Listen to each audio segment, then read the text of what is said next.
CET भी नहीं किया है, फिर भी वो अपने बेस्ट कॉलेज में है। मेरा 97.27 परसेंटाइल था। ओके। और मेरे मार्क्स ऑलमोस्ट 117 to 120 थे। Think self study hours minimum 6 to 7 hours आपने करना ही चाहिए आखिरी 30 डेज में। तो करना। क्या बच्चा तीनों सब्जेक्ट्स पढ़े रोज?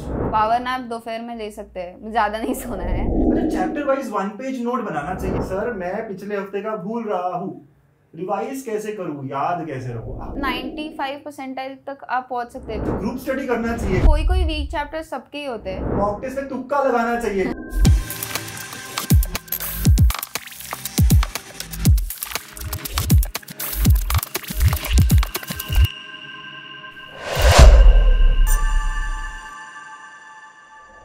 हेलो बच्चों, वेलकम टू गणित अंक।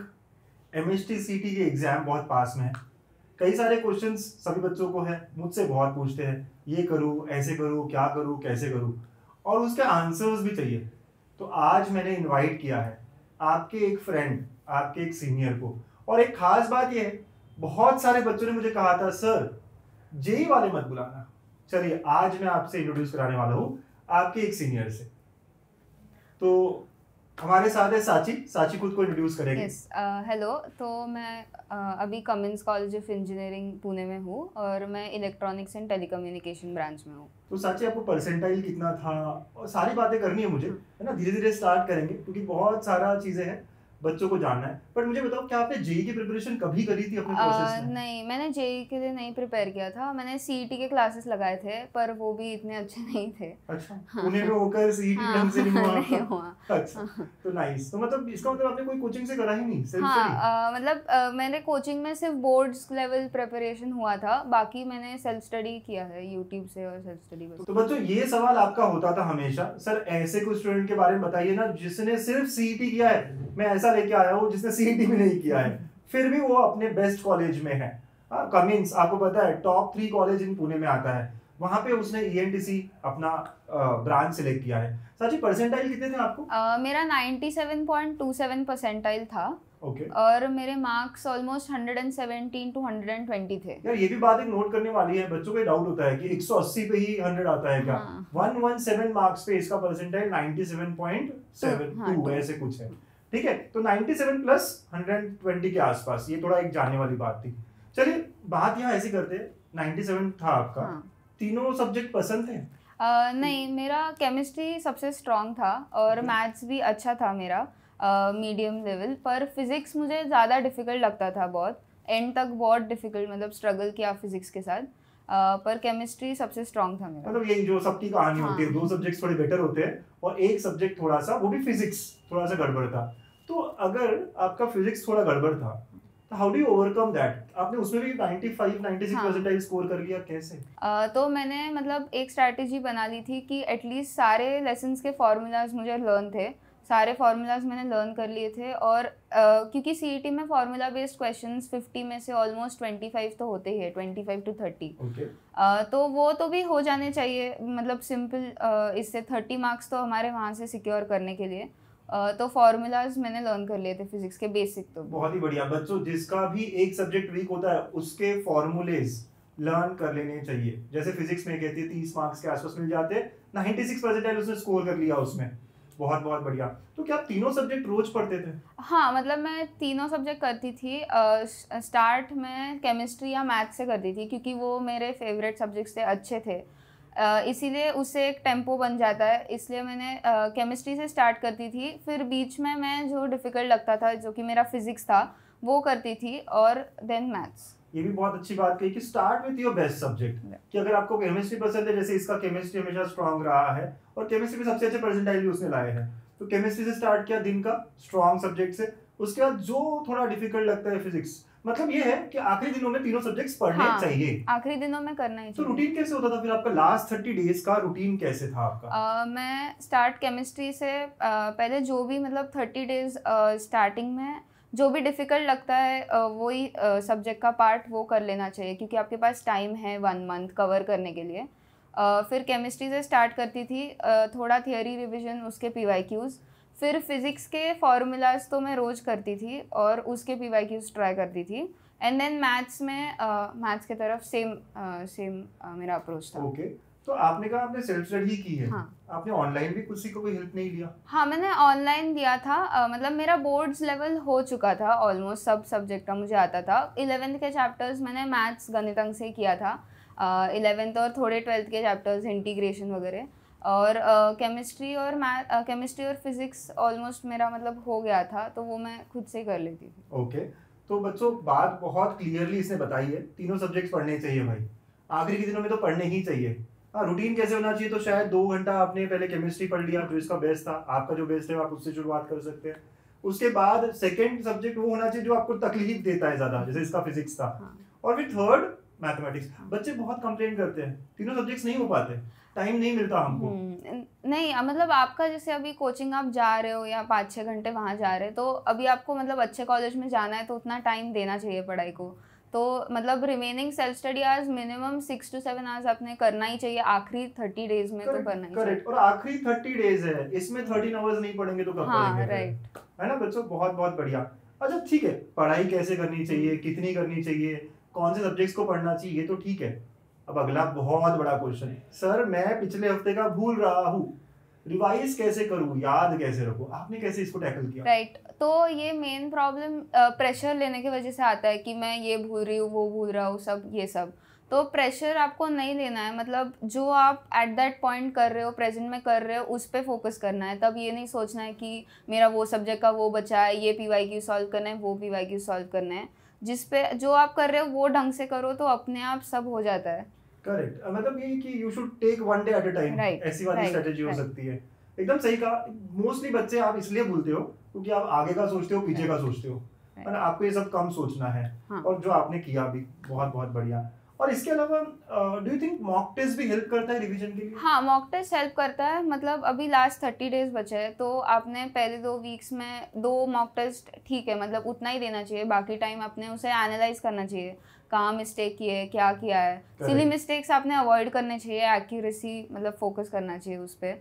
और एट द एंड मतलब आप 3-4 मॉक टेस्ट मैक्स दे सकते हो, डेली मॉक टेस्ट नहीं देना चाहिए। ओके, मतलब इसका ये कहने का है पॉइंट कि एनालिसिस भी इंपॉर्टेंट है। अगर आप रोज मॉक टेस्ट दोगे तो एनालिसिस कब करोगे? एंड आपके हिसाब से जो मुझे भी सही लगता है कि पहले 2 हफ्ते में एक मॉक टेस्ट, और उसके बाद you can give alternate day या थर्ड डे पे मॉक टेस्ट, ऐसे करके आप 8-10 मॉक टेस्ट। कितने number of mock test you think? बस मतलब 10-15 हो जाता है, तो हाँ बहुत हो गया। इवन आई थिंक कि 10 मॉक टेस्ट बहुत अच्छा नंबर होता है ना, उसी को वापस रिवाइज कर सकते हो। अच्छा, सब लोग कह रहे हैं मैथ्स का लेवल बढ़ चुका है, do you think? Yes, I think मतलब वो जेई के क्वेश्चंस ही डाल रहे हैं, पुराने जेई के क्वेश्चंस सेम टू सेम डाल रहे हैं, तो मैथ्स का लेवल बढ़ गया है। पर PYQs करने से वो हो जाएगा। ओके, सीईटी के PYQs करने से? हाँ, मतलब लास्ट 2022 और 2023 के PYQs तो आपने करने ही चाहिए मैथ्स के लिए। मैं और व्हाट अबाउट फिजिक्स केमिस्ट्री, उसका लेवल बढ़ा है? नहीं, केमिस्ट्री तो मैं कहूँगी इजी ही था, मतलब वो टेक्स्ट बुक में से ही आता है। केमिस्ट्री महाराष्ट्र बोर्ड के टेक्स्ट बुक में से ही आता है। और फिजिक्स भी 30 क्वेश्चंस, 25-30 क्वेश्चंस फार्मूला बेस्ड ही है, तो आपने सारे फार्मूलाज कर लिए तो आपका हो जाएगा। और थोड़े क्वेश्चंस ट्विस्टेड आते हैं, पर इतना नहीं है सीईटी में। ओके, मतलब मैथ्स डिफिकल्ट आता है, लेकिन वो जेईई के PYQs ही है। वो गणितंक में मैं ले रहा हूँ, डोंट वरी। ओके, और उसके बाद में फिजिक्स केमिस्ट्री की बात करें तो वो सिंपल, मतलब बहुत डिफिकल्टी लेवल नहीं है। राइट, ये पता है आपको, इनफैक्ट जेईई में फिजिक्स का लेवल कम हुआ। हाँ, जेईई में जो कम हो गया, मतलब यहाँ पे भी फार्मूला बेस्ड ही हो रहा है फिजिक्स। तो फार्मूला बेस्ड होता है फिजिक्स। उसके अलावा फार्मूला बेस्ड के अलावा आप ये कह सकते हो कि फिजिक्स PYQs से बहुत रिपीट हो रहा है। हो जाएगा। अच्छा, केमिस्ट्री के भी PYQs रिपीट होते हैं? हाँ, केमिस्ट्री के तो वैसे के वैसे रिपीट हो जाते हैं, मतलब कुछ भी नहीं चेंज करते। और केमिस्ट्री तो टेक्स्ट बुक से ही आता है पूरा। तो अगर मैं कहूँ कोई बच्चा कहता है मेरी 0 पढ़ाई हुई है, अगर वो सिर्फ PYQs करे तो हो जाएगा, मतलब 95% तक आप पहुंच सकते हैं PYQ से आराम से, क्योंकि लास्ट मतलब PYQs रिपीट होते ही है सीईटी में। ओके, तो मॉक टेस्ट एनालिसिस, ये बात समझ में आ गई। PYQs बहुत इंपॉर्टेंट है बच्चों, ये बार-बार कह रही है, मैं कितनी बार कह चुका हूँ, ये भी आप समझ गए हो। और करना ही करना है सबको, एग्जाम में जाने से पहले 1 या 2 बार PYQs लगाने ही चाहिए। कुछ स्ट्रेटेजी के बारे में बताएंगे, अगर किसी की पूरी पढ़ाई हो चुकी है। आपको क्या लगता है बीइंग अ सीनियर, उसने क्या करना चाहिए? तो जिसकी पूरी पढ़ाई हो चुकी है उसने, मतलब कोई वीक चैप्टर सबके ही होते हैं, तो पहले उस पर फोकस करना चाहिए, क्योंकि अभी 1 मंथ टाइम है आपके पास, तो वो आप पॉलिश कर सकते हो। 1-2 मार्क्स बढ़ जाएंगे वहाँ से, क्योंकि मतलब 1-2 मार्क्स का भी काफ़ी इंपॉर्टेंस होता है सीईटी में। जैसे कॉलेज आगे। हाँ, राइट। तो उसने वो करना चाहिए और मॉक टेस्ट देनी चाहिए। उसे एनालाइज करना सबसे ज़्यादा इम्पोर्टेंट है, करेक्ट, क्योंकि वहाँ से आपको पता चलता है आप क्या सिली मिस्टेक्स कर रहे हो या आप क्या कर रहे हो। तो जिसकी पूरी पढ़ाई हो चुकी है, हो सकता है कि क्लास 11 के कुछ चैप्टर्स उसको हाँ, वीक लगे, राइट, है ना, वही कर सकता है, मॉक टेस्ट ज्यादा दे सकता है वो, पर जिसकी जीरो हुई है वो उसने सिंपल चैप्टर्स या मोस्ट वेटेड चैप्टर्स, मतलब अभी केमिस्ट्री में जैसे सॉलिड स्टेट हो गया, हैलोजन डेरिवेटिव्स ऑर्गेनिक केमिस्ट्री है पर वो भी काफ़ी इजी है, मतलब करने जाओ तो ऐसे कोई चैप्टर्स जो मतलब मोस्ट वेटेड है या इजी है वो कर सकते हैं। मैथ्स में जैसे मतलब एप्लीकेशंस ऑफ डेरिवेटिव्स हो गया, लॉजिक, मैट्रिसेस, ये सारे। यस, तो जीरो स्टडी वाला भी पीवाईक्यूज करे, मोस्ट वेटेड टॉपिक्स के पीवाईक्यूज करे तो वो भी 95 क्रॉस कर सकता है। ये सुनना था बच्चों को कि मेरी पढ़ाई जीरो हुई है, मैं क्या करूं। और जो बच्चे पूरी पढ़ाई कर चुके हैं उनको तो मॉक टेस्ट के भरोसे रहना है, कुछ वीक टॉपिक्स फिर भी रहते हैं। अच्छा, कभी आपने पढ़ाई के वक्त बहुत डिफिकल्ट क्वेश्चन या डिफिकल्ट चैप्टर देखा, उसे कैसे आपने हैंडल किया? लास्ट 30 डेज में करना चाहिए, छोड़ना चाहिए? मतलब अभी 30 डेज है, थोड़ा टाइम है, तो अगर आपके सामने से कोई क्वेश्चन आता है तो पहली बात तो पैनिक नहीं करना है, क्योंकि एग्जाम में पैनिक करने के बाद में आपका सब गया। तो पहली बात मतलब वो क्वेश्चन देखने बाद कोई फॉर्मूला याद आ रहा है वो ट्राई करना चाहिए, अप्लाई करना, या क्या दिया है थोड़ा सोचना चाहिए, या फिर एलिमिनेशन मेथड अगर लग सक रहा है तो वैसे कर सकते हैं। ओके, हाँ, जुगाड़, हाँ, जुगाड़, करेक्ट, वेरी नाइस।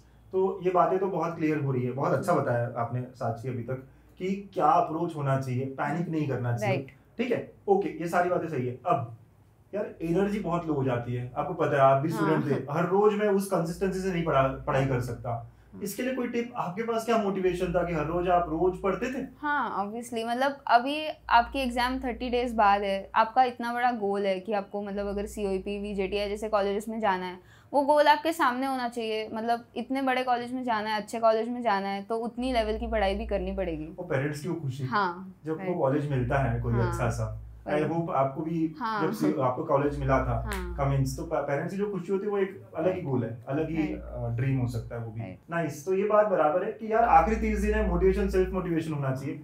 फिर भी कभी रिफ्रेश करने के लिए आप क्या करते थे या रोज पढ़ते ही थे? पढ़ना ही चाहिए, मतलब ऐसे आप स्टार्टिंग में अगर 2 घंटा 3 घंटा आपने पढ़ लिया तो उसके बाद मतलब थोड़ा ब्रेक ले सकते हैं, 10-15 मिनट्स का ब्रेक ले लो। पावर नैप दोपहर में ले सकते हैं, ज्यादा नहीं सोना है, पावर नैप होनी चाहिए, कुछ बच्चे तो 2 घंटा राइट। तो मतलब थोड़े थोड़े ब्रेक्स लेके आप कर सकते हैं, तो मतलब कंसिस्टेंसी तो आपको रखनी पड़ेगी, नहीं तो वो नहीं होगा। अच्छा, और एक्यूरेसी, कभी आपको लगा कि आपके बहुत सिली मिस्टेक्स हो रहे हैं? Right, how do you improve on that? Silly mistake तभी होते हैं जब आप बहुत ज़्यादा प्रेशर ले रहे हो, आप ये सोच रहे हो अभी और क्वेश्चंस बाकी है, टाइम कम है, ये सब, तो आपको वही करना है, मतलब at that point focus on whatever you are doing, मतलब वो ठीक से करना है तो बाकी का आपका हो जाएगा। और अगर बहुत ही ज़्यादा डिफिकल्ट क्वेश्चन आया है, नहीं हो रहा, छोड़ दो, आगे जाओ, और you can each question carries equal marks. Exactly, जो डिफिकल्ट है उसको छोड़ना भी पता है ना, बच्चों को बताना चाहिए मुझे कि 84 86 पे 100% आए थे मैथ्स में, तो पूरे क्वेश्चन तो करने ही, वेरी गुड, है ना। और 99% क्रॉस करने के लिए इफ यू गेट 150 प्लस, हाँ, हो जाता है, आराम से हो जाता है, बहुत बहुत बढ़िया। तो चलिए, सारी बातें समझ में आई, रिवीजन, एक्यूरेसी, कंसिस्टेंसी, ना काफी बातें हमने कर ली।